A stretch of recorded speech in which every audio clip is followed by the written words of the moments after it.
set for our Vice Principal of the Tamil section, A.M. Mihlar, who will introduce our esteemed guest speaker, Dr. Mohamed Azmeer.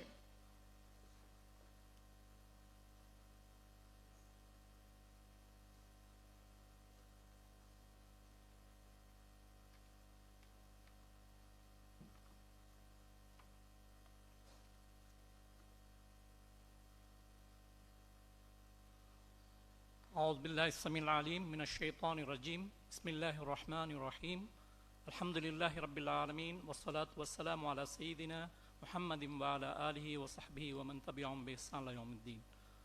Worthy Principal, respected members of the Board of Governors, distinguished all boys, members of the PTA and all other affiliated bodies, respected colleagues, parents, and my dear children, Assalamu alaikum wa rahmatullahi wa barakatuh. It's my privilege to introduce today's guest speaker, Dr. Mohamed Azmeer, who was the chairman of our Education Committee, Board of Governors.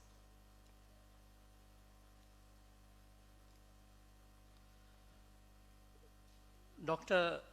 M.A. Mohamed Azmeer, a true luminary in the world of technology and education, who will deliver the 131st anniversary Founders Day Oration on the need of ICT Education Policy in the contemporary Sri Lankan education system. Dr. M.A. Mohamed Azmeer is a multi-talented individual whose remarkable journey began as a student at Zahira College, Colombo in 1976. His educational foundation was laid at this esteemed institution, and it was here that his passion for technology first ignited by his electronic instructor, teacher, Mr. Zufar. Driven by curiosity and insatiable thirst for knowledge, he embarked on a journey that would see him emerge as a true Zahirian, making his mark in various fields. One of Dr. Azmeer's significant achievements is his journey from analog electronics to becoming a software wizard is a testament to his dedication and brilliance. He began his higher education journey with electronics, but soon transitioned into the world of digital electronics and software development. His passion led him to become an IT teacher in his teens, sharing his knowledge with countless students. Dr. Azmeer's international impact began when he relocated to the United Arab Emirates in 1989, where he quickly rose to prominence. At the age of 22, he was appointed as the general manager at a reputed institution, Micro Plus Computers, where he excelled in various departments, including software development, PC hardware sales, and computer-based training. He played a pivotal role in organizing Sharjah's first computer exhibition, the PC Expo, and designed a groundbreaking signature verification system for the Bank of Ras Al Khaimah, which earned him the UAE's Best Software of the Year award. His journey as he embraced the emerging world of the internet in 1995, Dr. Azmeer became Sri Lanka's pioneer official webmaster and authored many groundbreaking websites, including pioneering multi-language content online and launching the first Sinhala online magazine. In 1997, Dr. Azmeer co-founded Media Solutions, Media Solve, Sri Lanka's first multimedia house, where he led the development of innovative online and offline multimedia solutions. Dr. Azmeer's contribution extend beyond the realm of technology. he played a key role in nurturing the tech entrepreneurial landscape in Sri Lanka. His leadership at Concept Nursery, Sri Lanka's first technology business incubator, and his involvement in securing a World Bank grant to promote entrepreneurship culture have left an indelible mark on the country's IT industry. He has worked tirelessly to build partnership between Sri Lanka and US-based companies, shaping the future of the IT industry in Sri Lanka.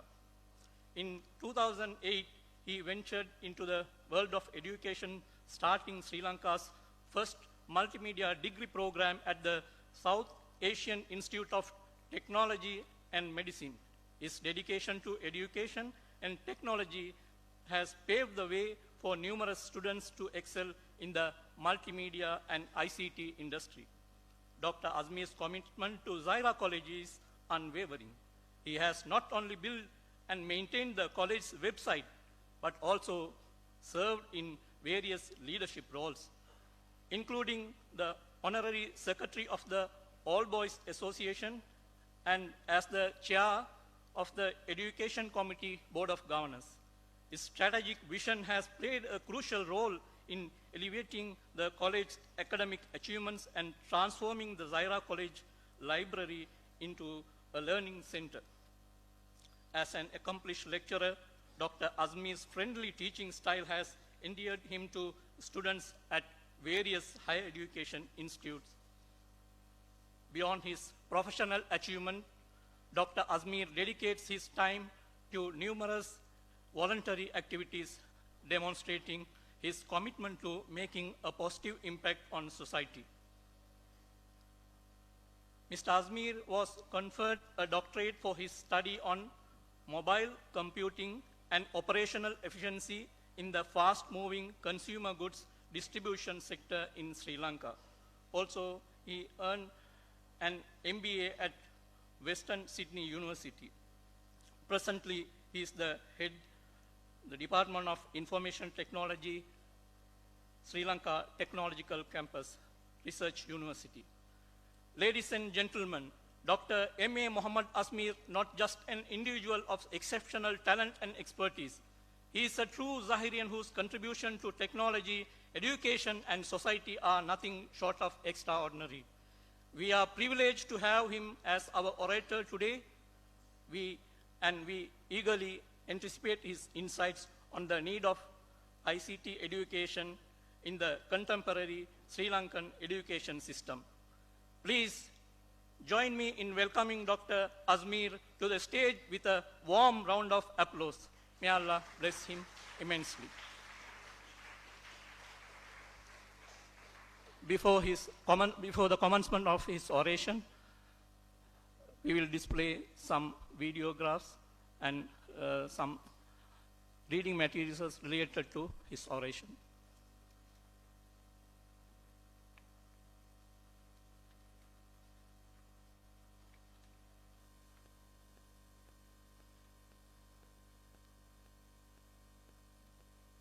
The London Stock Exchange receives over 20,000 round-trip orders a second. Our software solutions enable that. Cisco processes 10,000 orders per hour. Our software solutions enable that too. Expedia facilitated over $88 billion worth of bookings in 2017. We're part of that as well. And the list of companies and brands around the world that use Sri Lankan solutions, platforms and technology goes on.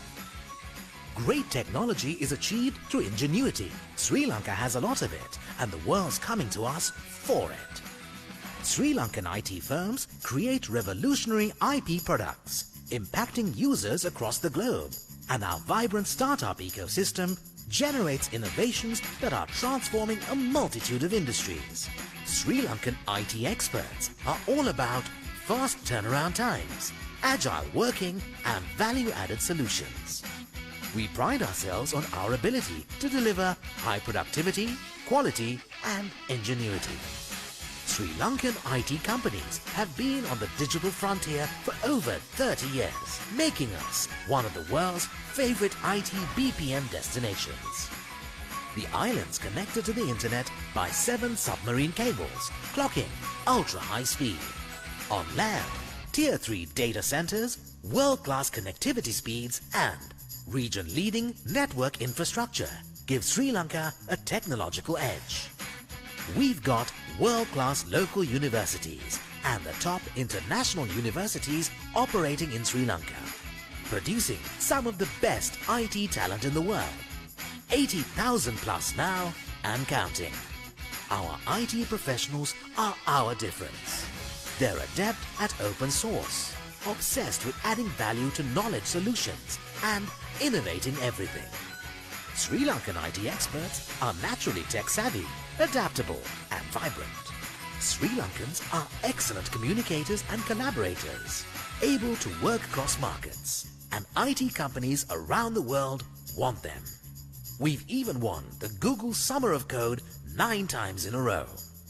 Region-leading infrastructure and ICT literacy make Sri Lanka the preferred testbed for anyone wanting to enter large Asian markets. Sri Lanka's commercial laws, vibrant living environment, FTAs with neighboring nations and high rankings on South Asian business-related indices places us in a unique position to host regional headquarters and captive operations. Being the home of over 140,000 professional accountants, Sri Lanka is also a preferred destination for the finance and accounting industry, offering high-end analytics and a broad spectrum of FAO services.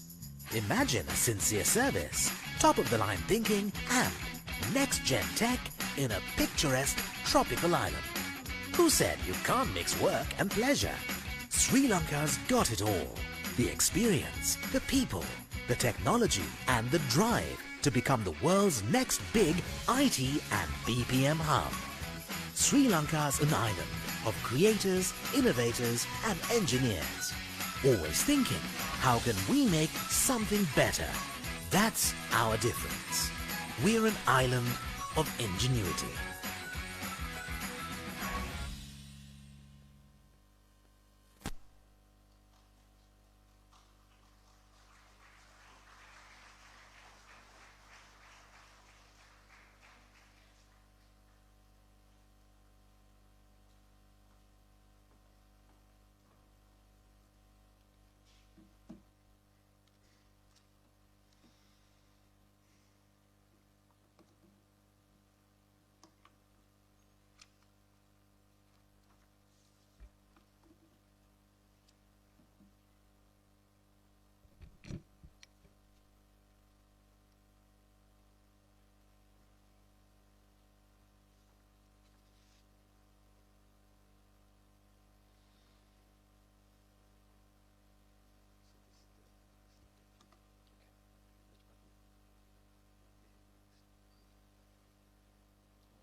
Bismillahirrahmanirrahim.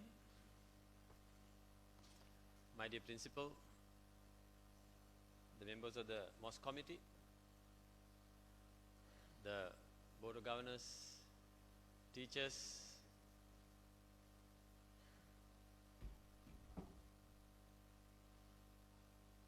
parents, the guests who are here today, and also my dear students, the Zahirians. Assalamu alaikum and good evening to you. Now, since the oration is about ICT policy, specifically on education, I thought it's nice to have a look at what is happening right now in Sri Lanka with IT. So this is a video clip that I just played here to show you where we stand today. So we are in a very good stand right now, yes. But there are few things that we need to work on.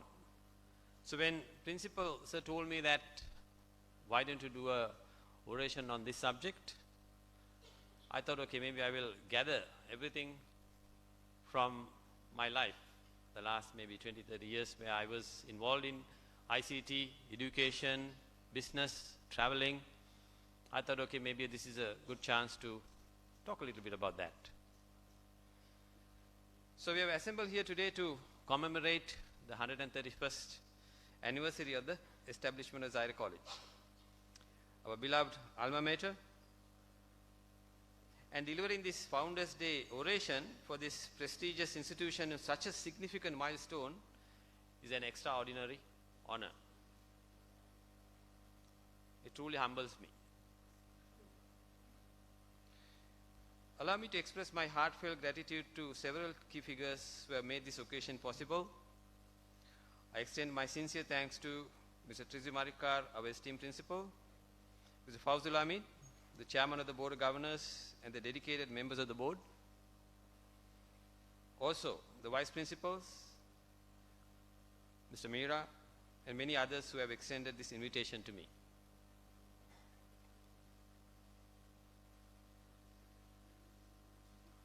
Let me see whether I can start the presentation.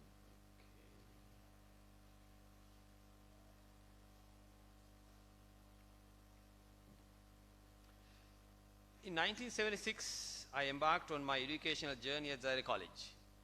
That's when I joined the grade 1.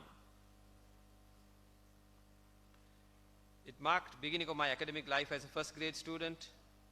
The era was characterized by global landscape in constant flux. That was a very interesting period. There were pivotal events shaping the course of history at that time. The world grappled with significant changes, including the aftermath of oil crisis in 1973, the conclusion of the Vietnam War in 75, and the Iranian Revolution in 79, and also the remarkable Apollo moon landing. But amidst all these global transformations, our homeland, Sri Lanka, was also navigating a path of evolution and adaptation. We were still in the process of recovering from the aftermath of the unfortunate single-only movement, a period marked by tragic assassination of the Prime Minister. Our domestic policies emphasized import substitution at that time, and a shift toward an agriculture-based economy. Yes, we tried that. Additionally, this period witnessed the nationalization of key industries as our nation sought to redefine its economic and industrial identity. At Zahira College, the education landscape underwent a significant transformation as well. The institution transitioned away from English as the medium of instruction, leaving only Tamil and Sinhala as available options. And here I am, trying to join Zahira College in 1976. Despite strong opposition from our extended family, if you remember at that time, usually the Muslims spoke Tamil in Sri Lanka. So my father and mother had to go through a lot of trouble explaining my immediate family members why my father wanted me to join Sinhala medium at Zahira College. So my courageous parents made the decision to enroll me in the Sinhala medium class. While the majority of Muslim students were pursuing their studies in Arabic or Tamil, our cohort forged ahead in the Sinhala medium. But we were very, very lucky at that time. We were privileged to receive education from some of the most esteemed educators in the country at Zahira College, who were dedicated to imparting knowledge in the Sinhala language, history, art, and also literature. I'll tell you why it was very important in a minute. So, recollecting our exceptional Sinhala language instructors remain etched in my memory, in my heart.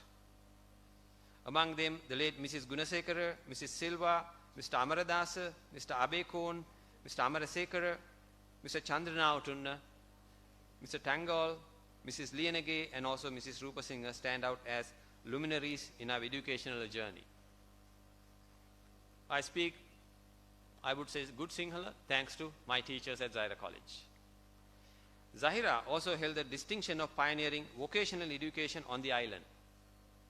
We were fortunate to have access to one of the best equipped workshops at that era, offering diverse ranges of subjects to choose from, including radio electronics, metalworks, woodwork, weaving, motor mechanics, and also printing. In my case, I opted for carpentry at that time, woodworking. I was introduced to the senior library during my grade 8. I was an avid reader. I read a lot and I read a lot thanks to my mother, that was. Due to the interest created within me during the Sinhala literature classes, I started enjoying all the novels at this great library at the college. But once they were done, I've read pretty much all the novels out there. So what do I do now? I started focusing on the glossy science magazines, graciously donated by our benefactors from around the world. We had some of the best, latest science magazine and periodicals at the college at that time. And that's when I developed a fascination towards science, specifically for physics and chemistry. This is in the 80s.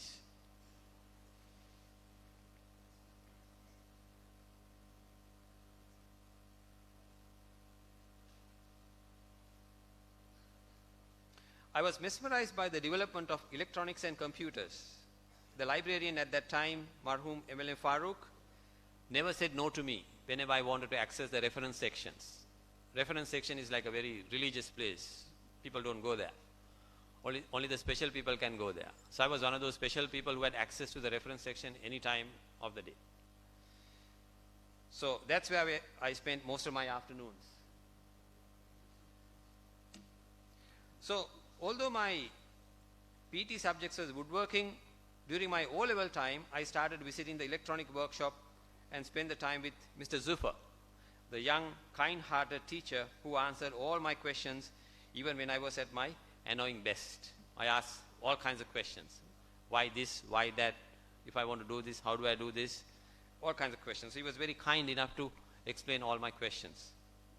So that led me to join his private classes after O-levels in 1986 to learn analog electronics. At that time, computers were not there, not existent almost at that time, for at least the general public. So I joined his private class and did my first tertiary diploma. This was operating on the first floor of the famous Soma tea room close by, next to the Tower Hall. Now I remember one evening, Mr. Zufar was meddling with a small black box with a tiny keypad. I was very curious to see what is going on here. So all we did was, learning how to repair radios and television.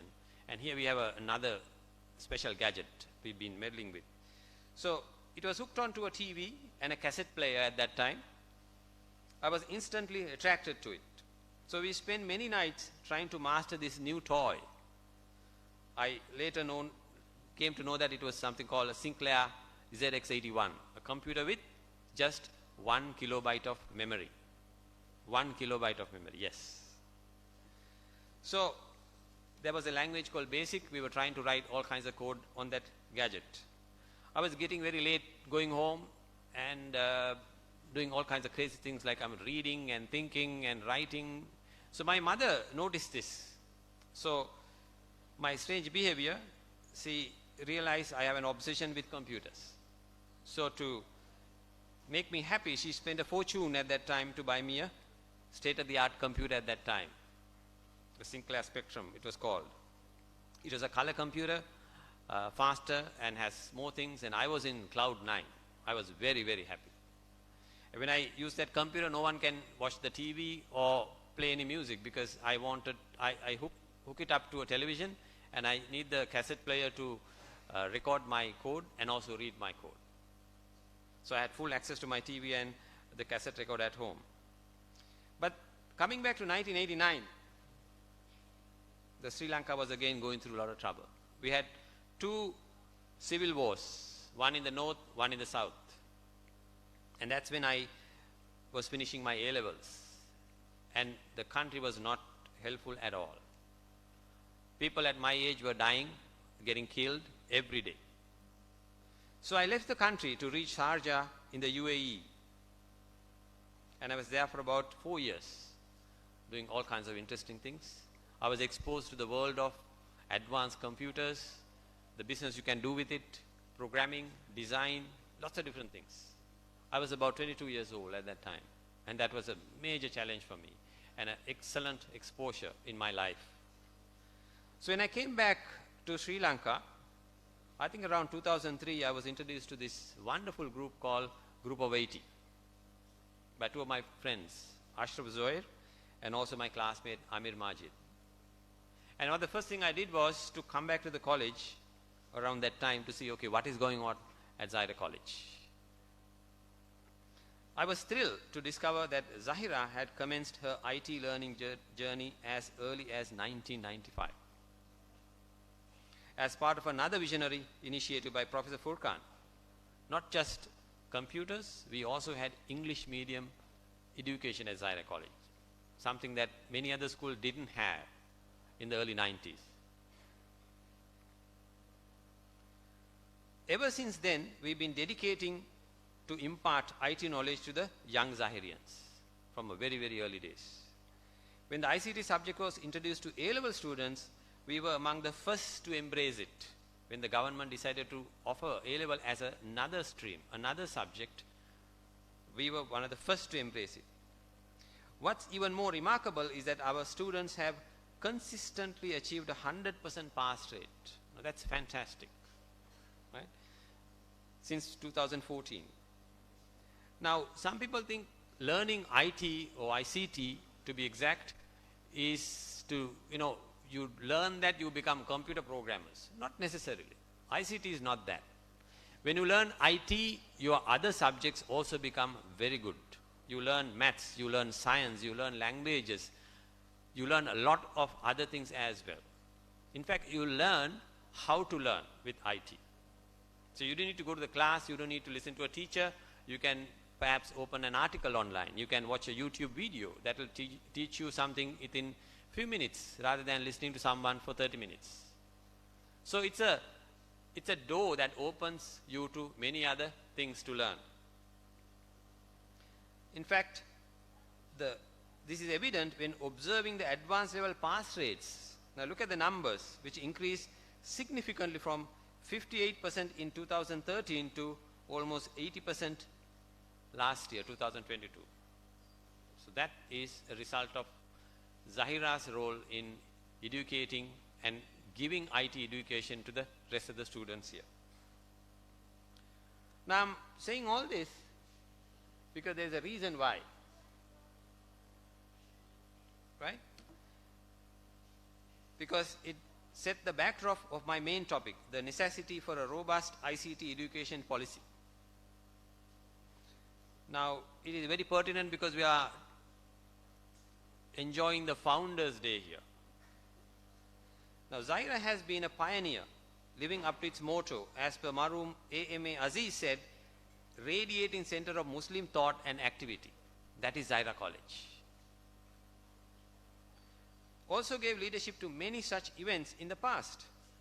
Our founding fathers were visionaries. In 1907, Marhum Wapichi Marikar said, and I quote him, "We aim at making our boys fill high and responsible positions in life." In 1909, Marhum ILM Abdul Aziz said, "For the survival of the community, it was necessary that a fair number of Zahirians should possess, actually a fair number of Muslims in the country should possess good knowledge of English, which is indispensable to commercial prosperity, good citizenship, and seeking professional knowledge." Now these are said by early 90s. And if you notice, most of the Muslims at that time were focusing on business, not education. So in the world of complex IT industry, I want to talk about something very important here.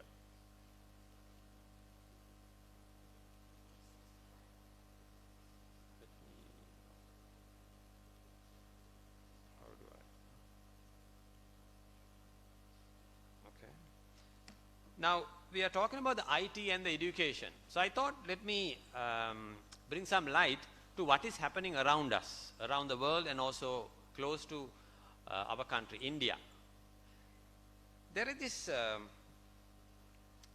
company type called the unicorn company type. Right? So a unicorn is a privately held startup company with a valuation of $1 billion. A company to have a valuation of $1 billion is a big deal. People who started companies know how difficult it is. We are talking dollars here, $1 billion. So unicorn companies are typically innovative or disruptive companies that are expected to grow quickly. There are an estimated 1,100 unicorns around the world. According to Central Bank Insights, with a cumulative valuation of $3.6 billion or an average of $3.3 billion per unicorn. So if you look at the average, we are talking about $3 billion for one company. And if you look at 2022, last year, the top global unicorn companies were Uber, Airbnb, Palantir, Snapchat, SpaceX, Pinterest, Xiaomi, Didi Quadi, China Internet Plus, and also Flipkart. Out of these 10, we can see 6 are from the US, America, and 3 from China and 1 from India. But looking back at our neighbor India in 2021, I saw a mind-boggling 42 startup turns into unicorns. So if you look at 2018, there were 8, 2019 there were 10, 2020 there were 10, but in 2021 there were 42 startups valuated at $1 billion. So to put it in perspective, this is more than the total of the previous 3 years combined. In fact, at 42 unicorns, India even edged past the UK, United Kingdom, as the third largest ecosystem with the most number of unicorns. The US leads the world with the most number of unicorns, followed by China, as per the Hurun Global Unicorn Index in 21, and Bengaluru, a city close to us, has emerged as the 7th biggest unicorn hub in the world. So, data from Deloitte Capital shows that Indian fintech companies, those are financial technology companies, raised $10 billion in 2021 compared to just $4 billion in 2019 and $3 billion in 2020. Most of this is thanks to the reverse brain drain happening in India. Now what is that? Now we see today a lot of Sri Lankans are leaving the country. It is the reverse that is happening in India. Many Indians are coming back to India. And with them they bring their knowledge, their exposure, and of course their finances. So the key word here is ecosystem. What is ecosystem? Now why are we talking about what is happening outside Sri Lanka? Well, let's look at the Sri Lanka's economy. So as of September 2021, our GDP was about $81 billion US dollars. The whole country, by the way, is $81 billion US dollars. So of which that 60% coming from the services. So let's forget the rest of that. So the 60% is broken down into 25% of wholesale and retail, transport, tourism, and financial sectors. Now the IT sector is not highlighted here, but it is embedded in one of these numbers inside. So SLASCOM, the apex body of Sri Lanka when it comes to IT, and we call it the BPM sector. I ran a video here to show you where we stand as far as Sri Lanka is concerned. So we are an emerging global destination of choice for knowledge solutions. Sri Lanka is ranked among the top 15 global outsourcing destinations.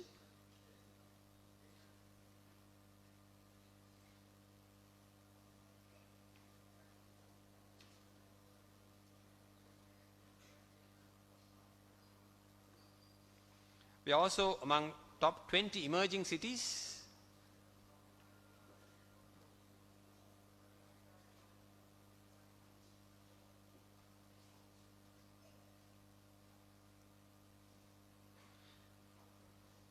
Sri Lanka also won the Outsourcing Destination of the Year accolade awarded by the National Outsourcing Association UK successfully in 2013 and also 14. And our knowledge services industry is the 5th largest export earner for Sri Lanka in 2018 and is currently estimated to be $1.2 billion US dollars with over 80,000 employees engaged in the industry. The knowledge solution industry has been identified as a trust industry by the government within the national export strategy.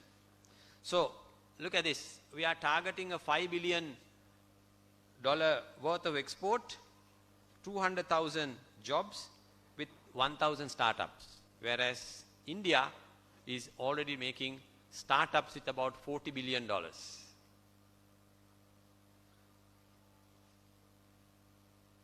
So do you see the difference here?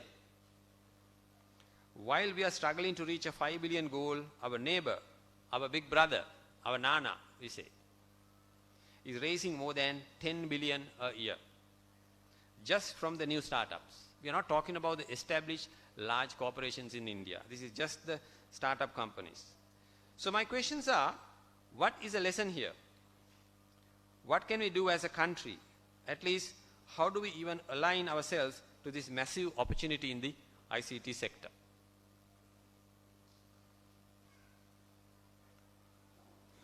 Let me share a famous quote from James Plummer, the former Stanford Dean, made in 2017 at the IEEE Summit. He said, "The engineers of the future will not resemble the engineers of the past." Now this is very important because a lot of people are very worried about AI and whether they are taking the jobs. We'll pause to the Azan.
Okay, so the quote from James Plummer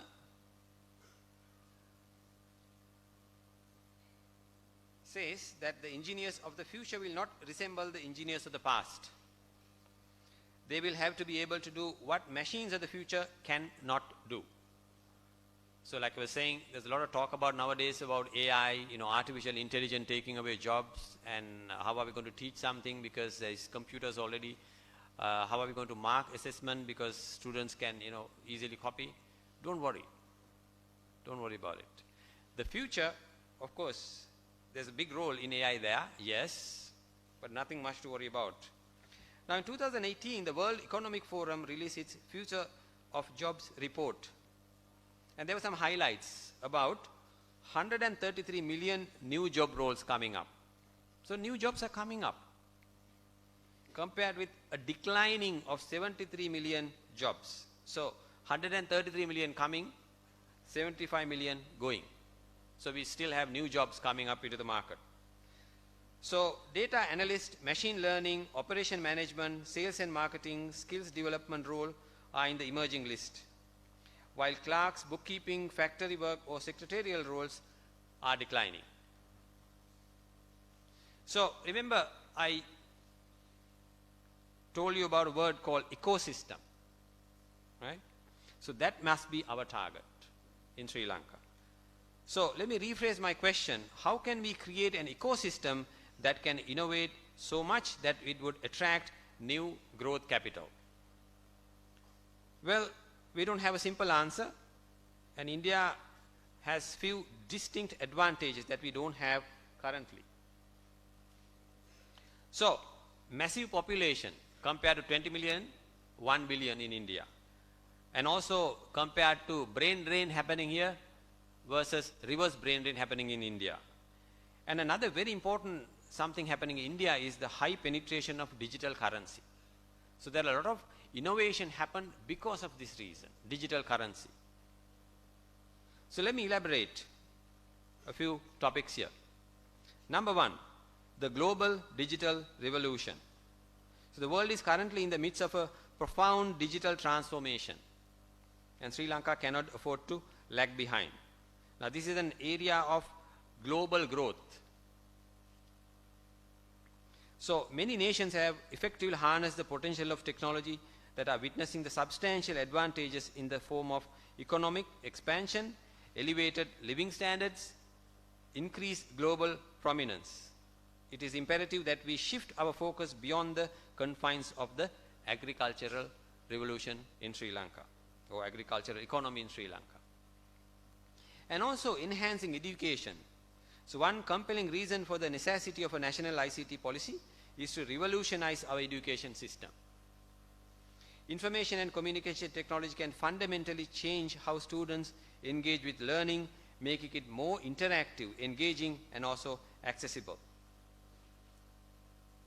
The recent experience of COVID-19 pandemic vividly illustrates the power of ICT. I'm sure all of you have experienced it in the last few years. During the pandemic, our children had no choice but to transition to online learning. This sudden shift awakened the entire nation to the possibilities of smart devices and remote education. It also underscored the consequences of lacking a consistent policy in this regard. There were no policy, there were no guidelines. We were just thrown to the deep end to get going, and nobody knew what to do. Interestingly, the tuition industry swiftly embraced remote learning more effectively than many schools. Across the country, you can find numerous tutors offering online lectures now. But the pandemic is over now. We are back to the usual learning. But then all the effort that we were doing during the pandemic time in the school system is not going on now as much as we used to do before. So why don't we apply a similar approach to our formal school systems? We could enable proficient teachers to collaborate on the learning experience through online platforms. Now, China has done it very successfully. And in fact, at Zahira, I know because I was personally involved during that time, we were also very successfully running such systems. Luckily, we had the software long before the pandemic. We had a learning management system. We had a education score tracking system. So everything was in place. So it was pretty simple for us to get on board. Only thing is there were so many different software systems available. So we were not sure as to which one will serve our need best. And also empowering the workforce. So job market is evolving rapidly with many traditional jobs being replaced by automation and technology. To remain competitive, our workforce must be equipped with digital skills. So a policy of this regard will adequately train for the jobs of the future, reducing unemployment and also underemployment while boosting economic growth. I must also mention here the role of the AI in workplace, the artificial intelligence. A lot of people are worried, like I said earlier. The media is full of articles about how AI is going to replace many jobs. Yes, it can, and it will. But the future is for people who knows how to use AI for their advantage. AI can and will replace you if you do not know how to harness the power of AI for your advantage. Now that's a lesson we need to take from AI. And also bridging the urban-rural divide.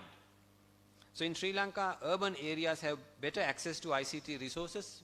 It was very well witnessed during even the COVID time. You notice, you may have seen news reports where the students had to climb trees to get some mobile coverage to connect with their teachers for online learning.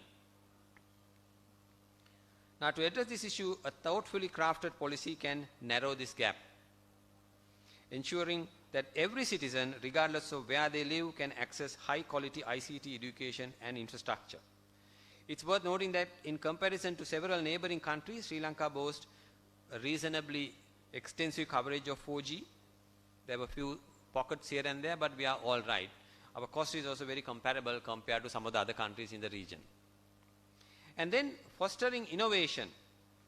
Innovation plays a pivotal role in driving economic growth. By nurturing ICT education and research, we can cultivate a vibrant ecosystem of innovation and entrepreneurship in Sri Lanka. This in turn has the potential to catalyze the creation of indigenous technology solutions and draw foreign investments. Abundant open source projects offer valuable learning opportunities. I think the video you notice, on a distinct note of pride, our coders have achieved a remarkable feat by securing consecutive victories in the Google Summer of Code. Now that's a global competition managed by Google. We've been winning the places for the 10 years continuously, our coders in Sri Lanka. So even the e-governance and citizen services can be enhanced through ICT education policy.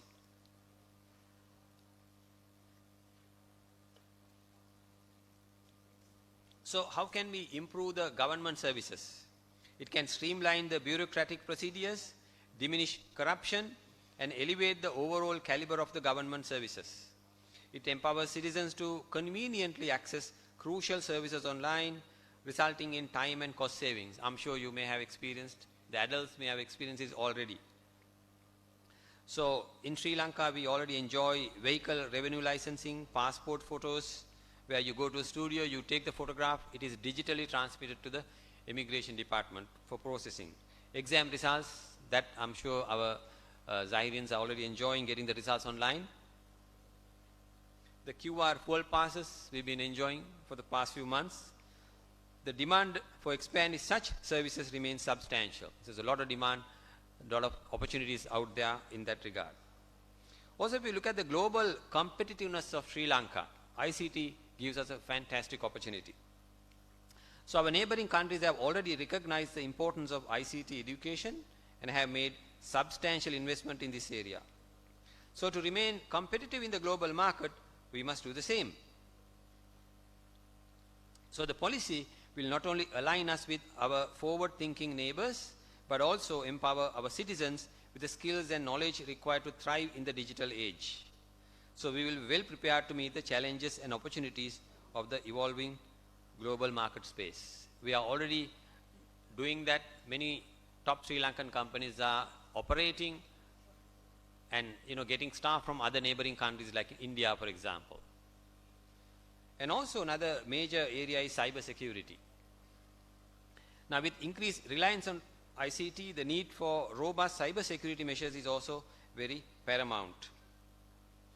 A well-crafted policy can include provisions for cyber security education and training, helping protect our nation from cyber threats. Now this is also becoming a seriously important aspect around the world. Next one is environmental sustainability. So the policy can also address this area, especially on the smart resource management, reduce energy consumption, and also support eco-friendly practices. So a national policy can adapt and sustain these technologies. We can see this already happening in the introduction of smart hybrid power inverters. If you remember the power crisis we faced, many companies and homes converted their energy system into solar-based battery bank systems. And I think the country or the government has done a wonderful job of exempting taxes from these such devices. So the batteries, solar panels are exempted from taxes. So that's a very good area. In fact, many IT companies also give loans and discounts for such systems to install at home. So we can have a continuous power in the ICT area. And another very, very important aspect here is to address the building digital literacy. Now we are boasting about having the best literacy in the region. So we boast about having more than 90% literacy. But IT literacy is another matter. That's very, very important. Why? It is an essential skill in the modern age, serving as a cornerstone of effective participation in totally digitally driven world. Now if you look at like for example banking, the number of people who are having a credit card is still very slow due to lots of different reasons.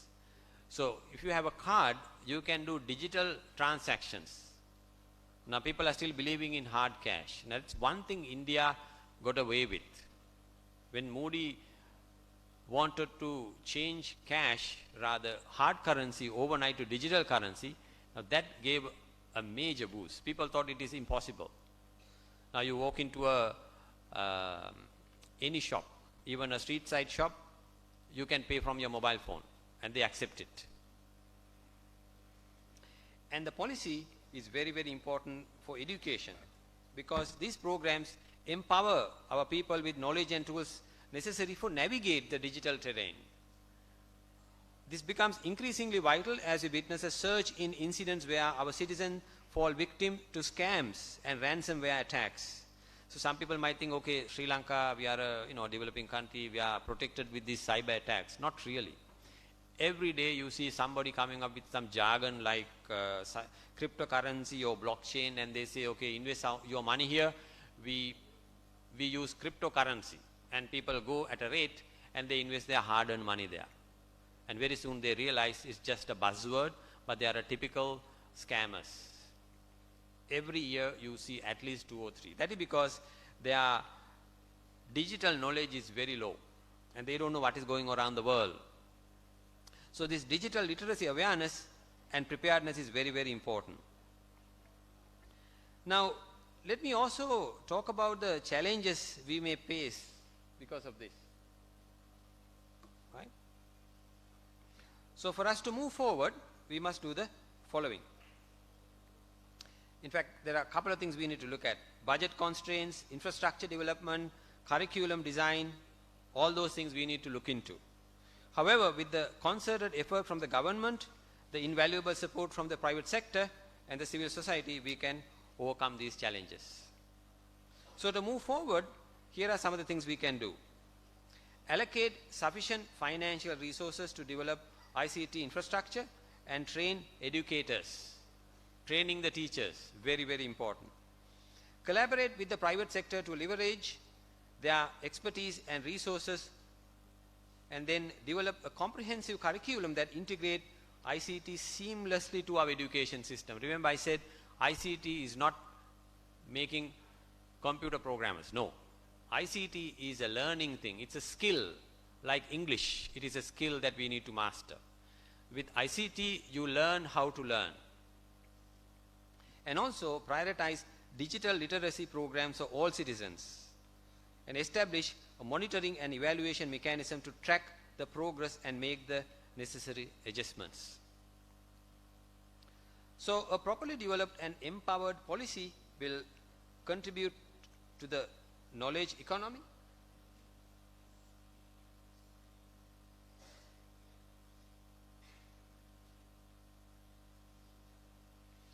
It will help research-based business startups. It will also help development of the learning society. As per UNESCO, education is key to development. So UNESCO says education is key to development. I think we are witnessing it today about what is the role of education and the havoc it has created in our own country. So at the same time, I want to highlight the commendable effort of the Ministry of Education, particularly through initiative like e-Taksalawa, the National Institute of Education NIE, which plays a crucial role in curriculum development and providing valuable educational resources, and also the Open University with their facilities for remote education. But with all that, it is essential to recognize that their current contribution to modernizing the education system with information and communication technology remains somewhat limited. This is where collaboration with the private sector becomes imperative. Initiatives undertaken by the Sri Lanka Rupawahini Corporation and DP Education serves as exemplary models on how online education can be effectively disseminated to a wide audience, making quality learning accessible to the masses. I'm also seeing many other alternative education efforts are coming up now.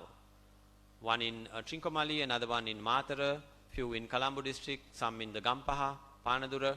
I see many people, many entrepreneurs challenging and coming up with some fantastic ways of teaching. And ICT was a big role in that. So I think it's good time now to everyone to come forward to look at how we can make it as a policy so that things will have a certain concerted effort towards a national action. So in conclusion, the imperative for a comprehensive national ICT education policy in Sri Lanka cannot be overstated.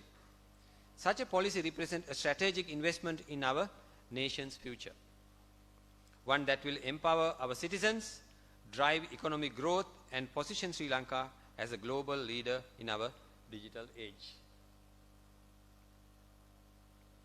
So let us unite and work together towards a brighter and more technologically advanced future for Sri Lanka, ensuring that no one is left behind in the digital revolution. We are doing that for the education revolution, but I think it's now time to do the same thing for the digital revolution. So your attention and support in these endeavors are greatly appreciated.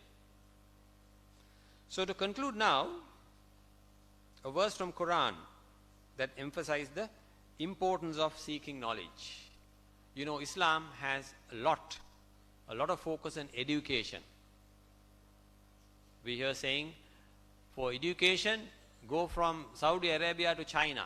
That's like, you know, it takes years at that time. Okay, now you can get to a plane and go. But imagine saying this about 1,500 years ago. Go from Saudi Arabia to China if you need to learn something.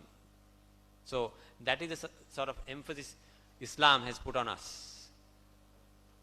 It says, are those who knew equal to those who do not know?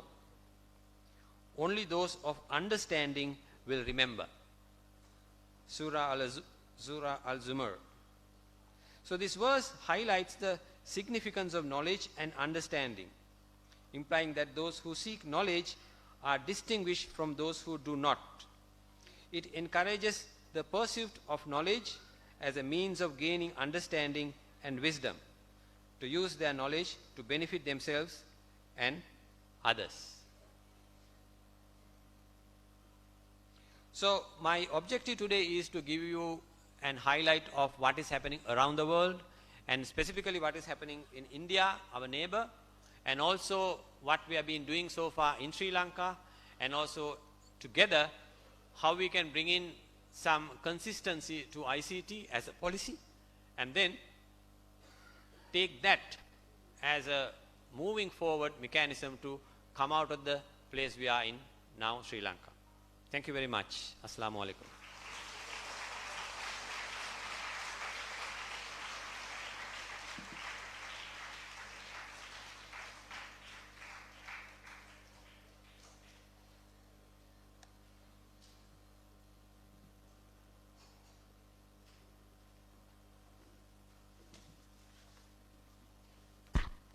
Dr. Mohamed Azmeer, we extend our heartfelt thanks to you for your enlightening Founders' Day oration.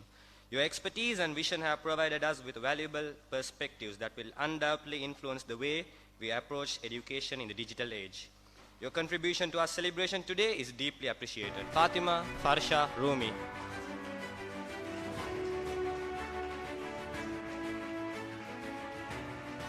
Mohammad Sharifuddin Sumayya.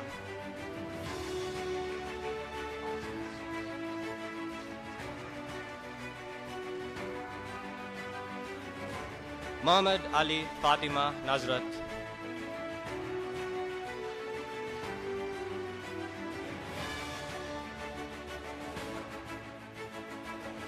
Mohammad Mihilar Ali Abdul Fatah. Minza Manzir.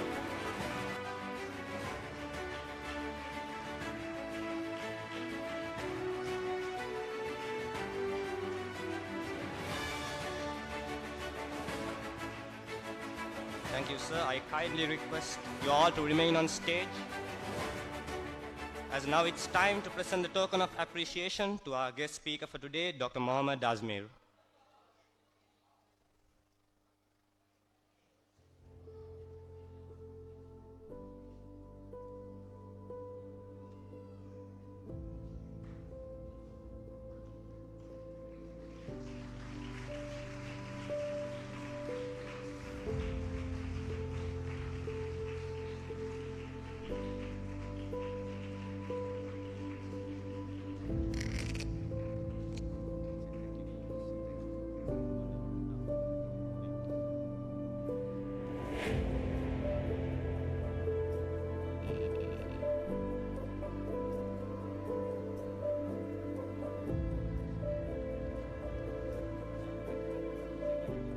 Thank you, dignitaries.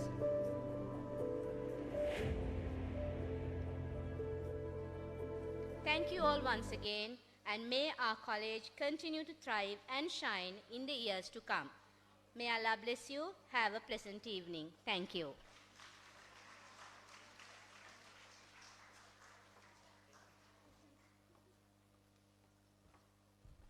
Thank you, madam, for your words truly have beautifully encapsulated the essence of this celebration and the contributions of all who have been a part of it.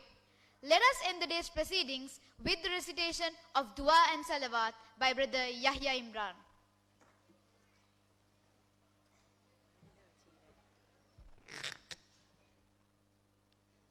سبحانك اللهم وبحمدك أشهد أن لا إله إلا أنت أستغفرك وأتوب إليك صلى الله على محمد صلى الله عليه وسلم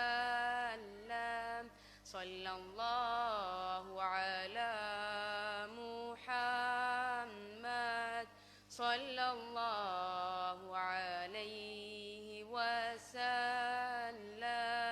صلى الله على محمد يا ربي صلي وسلم والسلام عليكم ورحمة الله وبركاته. Thank you all for being part of this significant day in the life of Zahira College, Colombo. May today's celebration strengthen our bonds and inspire us to continue the legacy of excellence. I request the dignitaries and the special invitees to please remain seated, and the parents and the students, you can make your way out of the hall. Thank you.